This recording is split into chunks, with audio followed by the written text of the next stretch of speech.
I'm Jamie Hooper with Remax Crest and jamiehooper.com, and the September real estate statistics are in, and we're going to go into them in detail here a little bit. Before we do that, I'd just like to ask you if you get any value out of these videos, enjoy them at all, maybe subscribe to our YouTube channel or click a like or thumbs up button and make a comment if you feel so inclined.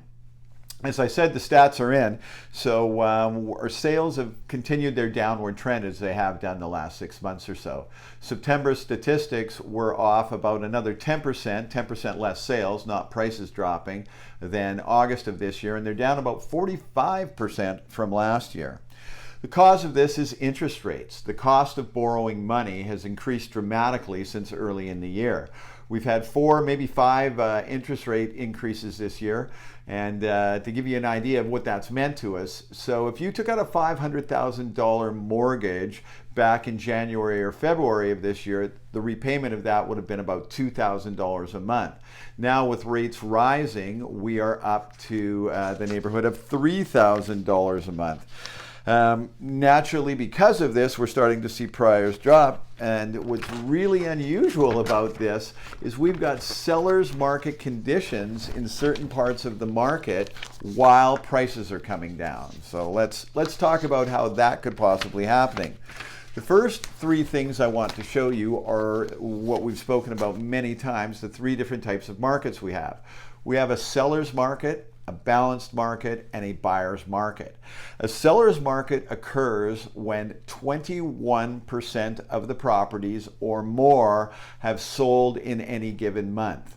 A balanced market will be when 13 to 20% of the properties have sold in any given month.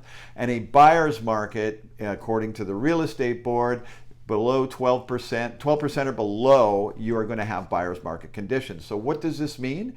Well, if it is seller's market continues for a period of time, you will typically see prices rise because there's less supply than there is demand. In a balanced market where there's an equal number of buyers and sellers, you'll typically see prices stay flat. And in a buyer's market, if it continues that way for a significant period of time, you will start to see prices come down. So let's talk about what type of market conditions we have. And if you can see on the screen behind you, we're going to talk about the condo market for starters. We've got 3 things up there. Which way prices have gone for the last 6 months, what type of market the overall market is, and what part of the market is a seller's market and what part is it busy up to. So let's talk about the downtown condo market. As you can see, so it says in the last 6 months prices are off 6.3%. Overall, we are in a balanced market. There's an equal number of buyers and sellers. But, and here's what the media doesn't tell you because they do not know how to dissect these numbers as someone in the industry would. Some news guy is just given the things to read off from the report of the real estate board and he shoots that off to you. But when we go look at them a little deeper here, we can see that the downtown condo market up to $1 million is a seller's market. And yet we still have prices dropping. That is because the lower part of the market is extremely busy, and then once you get to $1 million downtown, it drops off significantly. So when some of those higher properties are selling, they're selling for significantly less. That creates an overall price drop in the market, whereas the lower part of the market, that's a seller's market, may not or will probably be staying even. Looking a little further down, you've got the west side. Have a look at that. Very similar numbers to downtown. But here's what's interesting. The entire market on the condo market, townhouse market on the east side of Vancouver is a seller's market. Yet it's gone down 5.7%. The reason for that is interest rates going up. Buyers qualify for less now as well. So even though it's an extremely busy market, we're still not seeing prices rise. I'm not going to go through all the rest of them here because I'll put you to sleep, but that just gives you a general idea.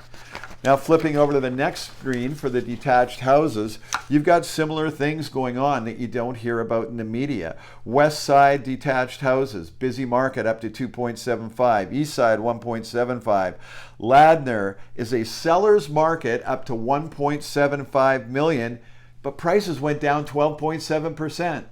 Only in the crazy, wacky world of Greater Vancouver real estate do we see these things. So what we already have in here and why this is happening is we already have a shortage of housing in a landlocked city that 50,000 people flock to every year.